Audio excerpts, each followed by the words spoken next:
Hai para Sudaners, kumaha kabarna? Damang sadena dengan saya si Otong kembali lagi di channel Ningali Film. Pada episode kali ini kita akan membahas alur cerita dari film Sang Pendekar Tersembunyi untuk bagian yang pertama. Dan tidak usah berlama-lama lagi, mari kita mulai ceritanya.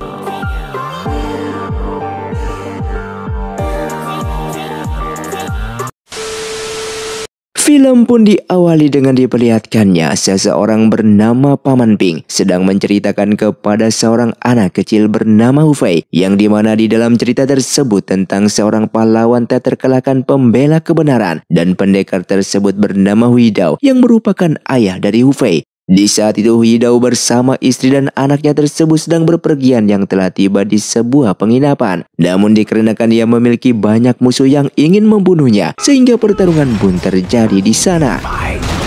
Tak lama kemudian datanglah Miao Renfeng yang merupakan salah satu pendekar terkuat dan menantang Huidao bertarung untuk menentukan siapakah yang lebih hebat di antara mereka berdua. Namun dikarenakan tangisan Hufei kecil membuat Huidao tidak fokus bertarung, sehingga Miao Renfeng menunda pertarungan tersebut dan akan bertarung kembali di lain kesempatan. Keesokan harinya, pertarungan itu pun berlanjut di puncak gunung yang bersalju. Dengan pertarungan sengit dan sangat seimbang itu telah berlangsung selama beberapa hari. Bahkan kedua pendekar itu pun bertukar senjata dan jurus lawannya. Namun di dalam akhir pertarungan itu, Huidao beserta istrinya harus terbunuh di tangan Miao Renfeng. Singkatnya beberapa tahun kemudian, setelah pertarungan kedua pendekar terkuat, terlihat Nyonya Sang sedang melatih putranya bela diri demi melakukan pembalasan dendam terhadap Huidao dan Miao Renfeng. Merasa ada yang mengintip, Nyonya Sang pun melancarkan serangan senjata rahasianya ke jendela. Dan ternyata kedua orang ini adalah Hufei yang masih berusia 13 tahun dan putri dari Ma Xingkong bernama Ma Chun. Hufei yang menyombongkan keterampilan bela dirinya bertukar beberapa jurus dengan Ma Chun yang mengalahkannya. Namun setelah itu Paman Ping yang telah tiba di sana langsung memperingati agar Hufei tidak memperlihatkan keterampilan bela dirinya, supaya jati diri Hufei sebagai putra Huidao menjadi rahasia. Sedangkan Ma Xingkong yang masih menunggu hujan reda, tiba-tiba pasukan perampok datang yang dipimpin langsung oleh ketuanya bernama Yan Jin, yang langsung meminta barang-barang mereka untuk diserahkan kepadanya. Sehingga Ma Xingkong yang tidak ingin memberikan barang tersebut membuatnya harus berduel dengan Yan Jin. Namun Yan Jin yang memiliki 3 jurus pukulan rahasia membuat Ma Xingkong tak berdaya. Yang seketika perang di antara kedua kubu ini pun pecah, yang dimana orang-orang dari Biro Pengawalan mencoba untuk mempertahankan harta yang mereka kawal ini dari perampasan para perampok. Bahkan Hufei yang tanpa takut langsung terjun ke dalam medan pertempuran dan bertarung dengan Yan Jin. Beruntungnya di saat itu datang seorang sosok penyelamat yang kebetulan melintas di sana, yang ternyata orang itu adalah Miao Renfeng. Dan dalam waktu singkat Miao Renfeng pun mampu melumpuhkan semua perampok tersebut. Nyonya Sang yang memiliki dendam kepada Miao Renfeng berterima kasih kepadanya dan mencoba untuk mengundangnya masuk ke dalam. Namun di sini Miao Renfeng yang ingin pergi ke suatu tempat sehingga menolak undangan tersebut. Atas penolakan tersebut membuat Nyonya Sang pun meminjamkan kudanya untuk Miao Renfeng. Sementara di tempat lain, terlihat Hufei menceritakan kekagumannya terhadap aksi pria misterius yang barusan menolong mereka. Mendengar hal itu, Paman Ping pun memarahinya dengan mengatakan jika pria itu bernama Miao Renfeng dan ketua perampok itu bernama Yan Jin, yang merupakan orang yang telah membunuh ayahnya Hufei. Yang dimana 13 tahun yang lalu, Yan Jin menghampirinya dan memberitakan tewasnya tuan mereka Huidao yang dibunuh oleh Miao Renfeng dengan racun. Paman Ping yang dibuat panik ini disuruh berkemas, tapi Yan Jin dari belakang tiba-tiba memukul kepalanya hingga tersungkur. Yan Jin ternyata ingin mencuri kitab ilmu milik Huidao yang terselip di dalam keranjang bayi Hufei. Paman Ping yang tersadar kembali sesaat bergulat dengannya, membuat buku itu sobek menjadi 2 bagian, lalu ia pun lari membawa Hufei kecil. Namun ia berhasil terkejar dan terkena serangan yang membuatnya jatuh ke dalam jurang. Di tempat lain, terlihat Miao Renfeng telah tiba di sebuah tempat tujuannya untuk menemui seorang mas racun. Terlihat 2 penjaga melarangnya masuk karena tuan mereka sedang memiliki pasien. Dan Miao Renfeng yang duduk menunggu itu tenggelam ke dalam memori masa lampaunya. Dari duelnya dengan Huidao untuk mencari tahu siapakah yang terbaik di antara mereka, justru telah membuat kedua pendekar ini bersahabat. Lalu di sana Mironfeng menceritakan permusuhannya dengan kerajaan Jing. Akibat permusuhan itu seorang pejabat bernama Sangmin membunuh kakak kandungnya. Dengan mendengar hal itu Widao langsung ke ibu kota membunuh Sangmin yang merupakan suami dari Nyonya Sang dan mengambil kepalanya untuk diberikan kepada Mironfeng. Di kediaman keluarga Sang, terlihat Nyonya Sang meminta Ma Xingkong untuk memberikan petunjuk bagi putranya yang sedang berlatih kungfu di luar. Namun setelah itu justru Nyonya Sang memperingati anaknya tersebut yang bernama Sang Bao agar berhati-hati dalam meragakan keterampilan bela diri keluarga mereka di saat berada di hadapan Ma Xingkong, dikarenakan Ma Xingkong ini merupakan musuh keluarga mereka. Sementara itu Ma Chun mengajak ayahnya untuk mengintip ke basement keluarga Sang yang ia intip sebelumnya bersama Hu Fei. Di sana terlihat dua papan target yang dijadikan sebagai sarana latihan. Kaget melihat papan target atas nama Widao dan Mironfeng, sehingga Ma Xingkong mengajak putrinya tersebut untuk segera pergi dari sana. Kemudian ia pun menceritakan dulunya yang pernah bertarung melawan Sangmin yang merupakan suami dari Nyonya Sang. Dan saat itu ia dikalahkan oleh Sangmin. Namun keesokan harinya Sangmin dibunuh oleh Widao. Lalu Widao pun dibunuh oleh Mironfeng. Di tempat lain, terlihat Sang Bao telah memberikan sebuah surat kepada ibunya tersebut dengan memberitahukan jika militer kerajaan Qing akan segera datang ke tempat mereka untuk membantunya membunuh Ma Xingkong dan Mironfeng.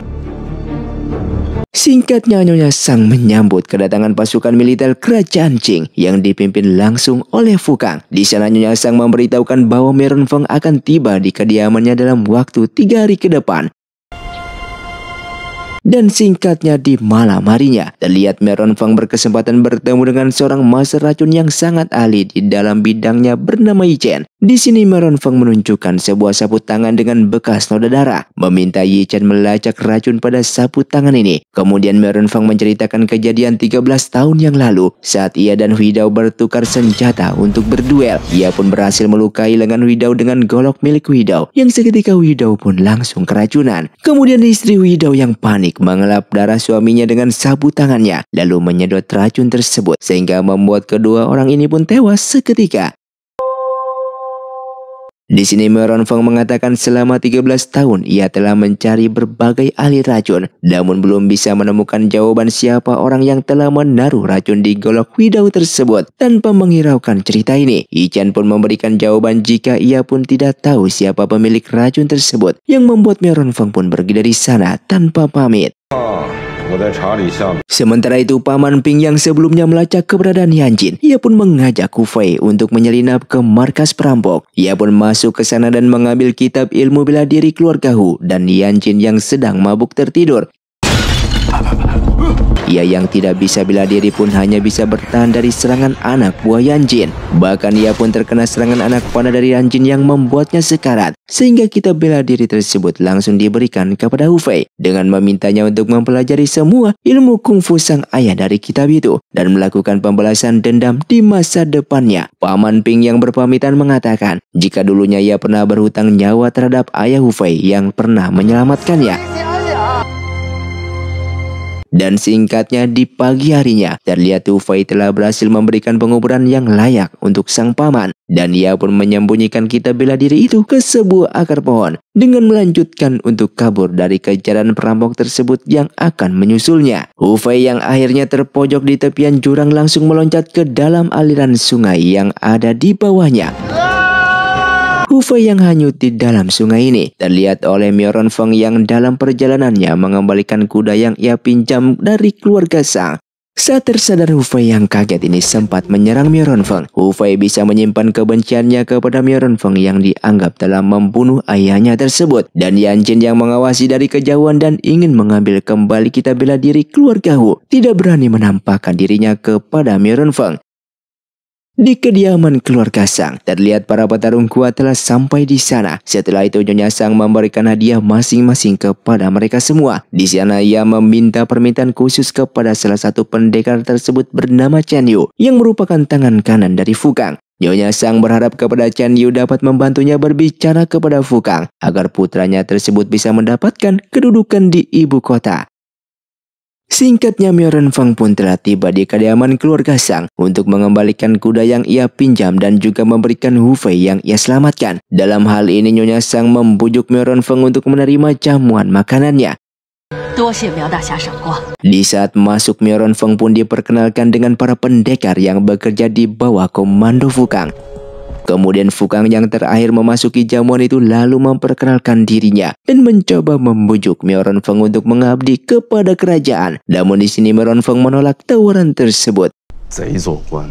Fukang yang marah langsung keluar dari sana dan diikuti dengan Nyonya Sang. Di sini Nyonya Sang langsung protes kepada Chen Yu dengan merasa jika pengabdian mendiang suaminya yang setia kepada Fukang di masa lalu tidak diganjar dengan bayaran yang setimpal. Karena untuk saat ini ia meminta Fukang dan pasukannya untuk membunuh Miao Renfeng saat ini juga. Namun di sini Chen Yu pun menegur keras Nyonya Sang yang mencoba untuk mengatur keputusan tuannya tersebut. Di sisi lain, Hu Fei yang terbangun dikejutkan oleh Yan Jin yang menyelinap ke sana. Ia dihajar dan diancam nyawanya untuk memberitahukan keberadaan kitab bela diri keluarga Hu. Hu Fei lalu berbohong dengan mengatakan jika ia menyembunyikan kitab itu di ruangan lain. Namun di tengah jalan ke sana ia berhasil menyelinap kabur. Yan Jin yang mengejar sempat berpapasan dengan Nyonya Sang yang masih marah. Yang ternyata kedua orang ini telah bekerja sama. Yang mana Nyonya Sang inilah yang memberikan informasi agar Yang Jin merampok kelompok Ma Xingkong sebelumnya. Sementara Nyonya Sang yang sangatlah murka kepada para pendekar yang ketakutan akan Miao Renfeng. Dan di saat Chen Yu yang telah kembali ke sana langsung menantang Miao Renfeng sehingga terjadilah pertarungan. Semua petarung yang telah turun tangan itu memilih untuk mundur dan tidak ingin memprovokasi Miao Renfeng lebih jauh lagi, yang dimana hal ini membuat Nyonya Sang yang mengawasi dari ruangan sebelah merasa sangatlah kecewa. Meskipun demikian, Nyonya Sang ternyata ada menduga hal seperti ini akan terjadi dan ia telah menyiapkan rencana cadangan. Seorang pesuruhnya lalu ia meminta untuk menarik perangkap pintu bajak jebakan tersebut yang menutup semua akses keluar dari ruangan jamuan makan itu. Setelah itu Nyonya Sang pun meneriaki Miao Renfeng yang terkurung di dalam dengan mengakui jati dirinya sebagai istri dari Sang Min yang menuntut pembalasan dendam terhadap Miao Renfeng dan juga Ma Xingkong. Kemudian ia pun menyalahkan Ma Xingkong yang dulunya sempat bertarung melawan suaminya tersebut sehingga tenaga dalam suaminya yang terkuras dari duel itu bisa dikalahkan oleh Hu Yidao keesokan harinya. Bahkan ia juga mengungkapkan kekecewaannya kepada semua pendekar Fukang yang pengecut dan tidak berani membunuh Miao Renfeng. Kemudian di sini Nyonya Sang pun mengancam akan membakar mereka semua yang ada di dalam. Tak punya pilihan lain daripada mati di dalam. Sehingga semua pendekar ini pun mengeroyok dan mencoba mengambil nyawanya Miao Renfeng yang ditagih oleh Nyonya Sang. Di sisi lain, Hu Fei yang masih dikejar oleh Yang Jin hingga masuk ke dalam sebuah ruangan bawah tanah. Di sana Hu Fei benar-benar terpojok dan menghadapi pertarungan hidup dan matinya. Dalam keadaan terdesak itu, Hu Fei pun mengingat-ingat kembali kitab ilmu bela diri yang pernah dipelajarinya dan mulai mengembalikan keadaan. Terlihat Hu Fei yang berhasil menghabisi Yan Jin melihat Miao Renfeng dan para pendekar lainnya yang telah terkurung di sebuah ruangan. Tak ingin Miao Renfeng tewas di tangan orang lain kecuali dirinya sendiri. Hu Fei pun dengan nekat bertarung dengan para pendekar di depannya agar ia bisa menyelamatkan Miao Renfeng tersebut. Setelah melewati pertarungan itu, ia pun melihat mekanisme tuas perangkat pintu baja di dalam sebuah ruangan dan segera menariknya. Setelah pintu baja itu terbuka, terlihat Miao Renfeng dan yang lainnya keluar. Sementara Ma Xingkong yang tidak berhati-hati seketika ditusuk oleh Nyonya Sang yang tertawa puas. Dan singkatnya keesokan harinya, terlihat Hu Fei yang berada di tengah hutan mengambil kembali kitab bela diri yang ia sembunyikan. Dan berjanji setelah ia menguasai semua bela diri ayahnya, ia akan membunuh Miao Renfeng secara terang-terangan. Sejak hari itu Hu Fei berlatih keras sesuai dengan petunjuk kitab bela diri ayahnya tersebut. Sehingga tak terasa waktu 4 tahun telah berlalu dan Hu Fei yang tumbuh menjadi seorang pria dewasa. Di saat itu Miao Renfeng sedang mengunjungi penginapan patung yang merupakan tempat pertama kalinya ia bertemu dengan sahabatnya yaitu Hu Yidao. Dengan bersamaan ia pun melihat seorang pejabat daerah yang tiba ke sana bersama putrinya yang bernama Nanlan. Pejabat Nan yang dalam perjalanannya menuju ke ibu kota untuk memberikan hadiah persembahan kepada kaisar ini meminta anak buahnya untuk mengusir para tamu yang duduk di dalam. Terlihat Miao Renfeng dengan tenangnya pindah ke meja belakang, membiarkan meja depan ditempati pejabat Nan dan seorang temannya yang bernama Jiang. Barang yang ingin dipersembahkan pejabat Nan kepada kaisar ini ternyata adalah sebuah golok sabit yang katanya sangatlah tajam. Kemudian dua tamu lainnya, penduduk sipil yang sebenarnya merupakan komplotan dari Jiang, meremehkan golok sabit tersebut dengan mengatakan jika golok yang mereka bawa jauh lebih tajam. Dan Jiang yang berpura-pura mau membela pejabat Nan dengan lancangnya mencabut golok sabit tersebut untuk mematahkan golok lawan yang terlihat biasa saja. Lalu secara tiba-tiba golok itu kembali melesat dan memutuskan leher pejabat Nan. Terlihat Jiang dan semua pengunjung yang ternyata merupakan komplotannya berhasil menodong Miao Renfeng dan para prajurit yang dibawa oleh pejabat Nan. Singkatnya, Miao Renfeng bertindak dan melumpuhkan semua perampok yang ada di hadapannya itu. Namun ia sempat tertembak oleh panah beracun yang dilepaskan oleh Jiang, yang seketika badannya pun menjadi berat. Namun ia masih sanggup menebas Jiang yang membuatnya tewas di tempat. Terlihat Nan yang sebelumnya telah tersadar mencoba menolong Miao Renfeng menghisap keluar racun itu, yang seketika memori masa lalunya terhadap istri Huidao yang ikutan menyedot pun muncul di dalam pikirannya tersebut, sehingga ia pun mencegah Nan untuk melakukan hal itu. Seiring dengan itu, tiba-tiba Miao Renfeng mendapatkan serangan lanjutan. Dalam kondisinya yang masih keracunan, Miao Renfeng pun harus berjuang keras sambil melindungi Nan, dan pada akhirnya Miao Renfeng pun berhasil membawa Nan kabur dari sana. Setelah berada di dalam goa, ia pun memberitahukan jika goa ini adalah goa tempat peristirahatan sahabatnya tersebut yang merupakan makam bagi Huidao dan istri Huidao. Sementara di istana kerajaan, terlihat Kaisar Qianlong sedang dalam kondisi hati yang buruk karena golok yang seharusnya dipersembahkan kepadanya telah dirampok. Ia pun mengusir semua pejabatnya yang dinilai tidak bisa apa-apa, dikarenakan negerinya ini masih belum terhindar dari malapetaka bencana maupun gerakan pemberontakan dari para pendekar. Singkatnya, beberapa hari setelah itu, Fukang kembali menemui Kaisar Qianlong dan menyarankan untuk mengadakan turnamen bela diri untuk memilih ketua dunia persilatan. Sang baginda memuji ide berlian tersebut untuk membiarkan para pendekar yang meresahkan ini agar saling bunuh-membunuh dalam ajang turnamen tersebut. Dengan segera, kabar turnamen bela diri itu pun tiba ke kuping ketua Sekte Naga Langit yang bernama Guinong dengan tepat menganalisa motif kerajaan di balik kompetisi tersebut. Sementara itu, saat Hufei menuju ke kota Foshan yang merupakan kampung halaman bagi Paman Ping, dan 5 tahun telah berlalu sejak kematian Paman Ping. Di perbatasan kota itu, Hufei pun menebur Paman Ping dan berjanji jika ia akan mencari Miao Renfeng untuk menuntaskan dendam kedua orang tuanya tersebut. Sempat beristirahat sebentar di sana, ia pun melihat seorang gadis penunggang kuda yang bernama Yuanzi dan berasal dari Sekte Tianshan. Dengan tercipratnya lumpur, Hufei yang emosi pun mengacu kudanya untuk mengejar. Namun sayangnya keterampilan berkuda Hufei tidak sebagus Yuanzi, sehingga harus terjatuh di tengah pengejarannya tersebut.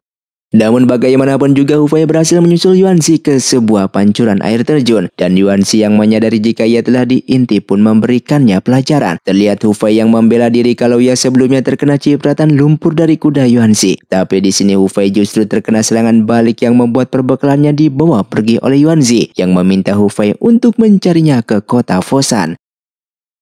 Dalam keadaan setengah telanjang, Hufei pun mengendap-endap dan berhasil mencuri baju bekas dari orang-orangan jerami. Sesampainya di kota dengan tampilannya yang seperti pengemis, Hufei yang kelaparan pun harus berebut makanan sisa dengan para pengemis di kota tersebut. Susah payah mendapatkan sepotong bapau, dan pada akhirnya bapau itu ia relakan untuk kedua anak pengemis yang kelaparan. Sementara itu Yuanzi yang mengambil perbekalan Hufei menghambur-hamburkan uang Hufei untuk mentraktir para pengunjung di kedai tersebut. Ia sempat melihat buku pedoman kungfu milik Hufei yang ia kembalikan ke dalam tas itu. Lalu ia pun mendengarkan orang-orang yang membicarakan tentang kejadian miris yang menimpa keluarga Zhong. Di saat itu terlihat seorang kepala pengurus keluarga Feng telah menuduh Tuan Zong dan istrinya yang telah mencuri angsa dari keluarga Feng. Sementara kedua pasangan suami istri ini mengaku telah difitnah. Kemudian tuan muda keluarga Feng bernama Feng Yi menemui bupati secara empat mata dan memaksa untuk membuat Tuan Zong mengaku telah mencuri angsa milik keluarganya. Kemudian bupati yang tertekan oleh keluarga Feng yang sangat berkuasa di kota ini pun tak punya pilihan lain selain memberikan hukuman bagi Tuan Zong dengan memaksa Tuan Zong untuk mengakui perbuatannya tersebut yang tak dilakukannya itu. Untuk membuktikan ketidakbersalahan keluarganya, Nyonya Zong membawa kedua anaknya ke depan kuil dewa untuk bersumpah. Depresi akan hal ini, Nyonya Zong mencabut sebuah pedang dari penonton dan langsung menghunuskan pedang itu ke anaknya. Yuanzi yang penasaran dengan kasus ini, ia pun mencari tahu kepada sesama pengunjung kedai tersebut. Kedua pengunjung itu memberitahukan keluarga Feng yang sangat berkuasa di kota Foshan ini, yang dimana hampir keseluruhan bisnis yang berjalan di kota ini semuanya adalah milik keluarga Feng. Lalu orang itu pun menceritakan awal permasalahannya tersebut, yang ternyata keluarga Feng saat itu mengincar dan ingin membeli lahan pertanian yang digarap oleh Tuan Zong. Namun Tuan Zong yang tidak mau menjual lahannya, dia pun difitnah telah mencuri angsa keluarga Feng. Sementara saat ini Nyonya Zong yang depresi akan masalah tersebut langsung mengambil usus salah satu anaknya itu untuk membuktikan ketidaksalahan mereka. Ia pun memperlihatkan daging siput dari isi usus anaknya, menandakan apa yang dimakan anaknya adalah siput dan bukanlah angsa. Namun kepala pengurus keluarga Feng malah memfitnah anak dari Tuan Zong yang satu lagi yang telah memakan angsa curian tersebut. Anak kecil yang kabur ketakutan dikejar oleh mereka dan beruntungnya ada Hu Fei yang menyelamatkan anak itu. Tanpa janji pada akhirnya Hu Fei dan Yuanzi pun datang ke tempat tersebut untuk menolong Nyonya Zong dan anaknya. Setelah itu, Hu Fei dan Yuanzi lalu sepakat untuk menghancurkan semua bisnis keluarga Feng agar memancing Tuan Besar Feng keluar dari persembunyiannya tersebut. Yang pada akhirnya mereka berdua pun memberontak sebuah kedai yang dikelola oleh keluarga Feng. Bahkan tidak hanya itu, mereka berdua datang ke sebuah pegadaian milik keluarga Feng dan kembali memberontak dengan meminta uang sebesar 1000 tael perak untuk mereka. Melanjutkan misinya, mereka berdua pun kembali ke tempat perjudian yang telah dikelola oleh keluarga Feng. Mereka berdua pun memasang 1000 tael perak ini untuk taruhan atas permainan tersebut. Dan seketika mereka pun berhasil memenangkan permainan ini. Dan hal ini pun pada akhirnya sampai ke telinga Tuan Feng Yi yang merupakan tuan muda dari keluarga Feng. Singkatnya, Feng Yi tiba di sana dan langsung bermain dengan mereka. Namun permainan tersebut dimenangkan oleh Yuanzi. Hal tersebut tak terima akan kekalahannya dan ingin berbuat curang yang membuat dirinya terkena serangan dari Hu Fei. Kemudian Hu Fei pun dibawa ke kuil dewa, tempat Nyonya Zong memotong usus anaknya, bertepatan dengan datangnya kepala pengurus keluarga Feng beserta anak buahnya.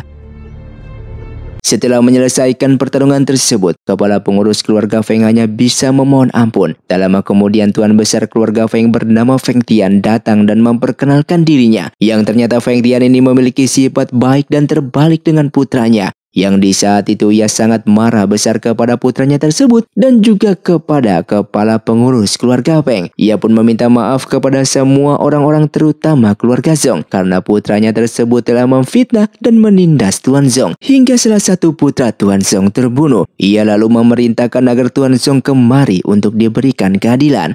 Dan sampailah Tuan Zong di sana hingga Feng Tian pun berlutut di depan Tuan Zong dan meminta maaf sebesar-besarnya atas kesalahan putranya ini. Tak hanya itu, ia juga memerintahkan agar putranya tersebut disidang atas kejahatannya. Untuk sementara putranya akan ditangkap dan dikurung di dalam penjara. Sementara Hu Fei bisa berdamai dengan Feng Tian yang dirasanya telah memberikan keadilan bagi keluarga Zong, namun tidak dengan Yuanzi. Dan film pun bersambung. Terima kasih untuk kalian yang sudah menonton video ini sampai habis. Sampai jumpa di video selanjutnya. Saya pamit ruang dari Ningali Film. See you, undur diri dan salam Sundaners.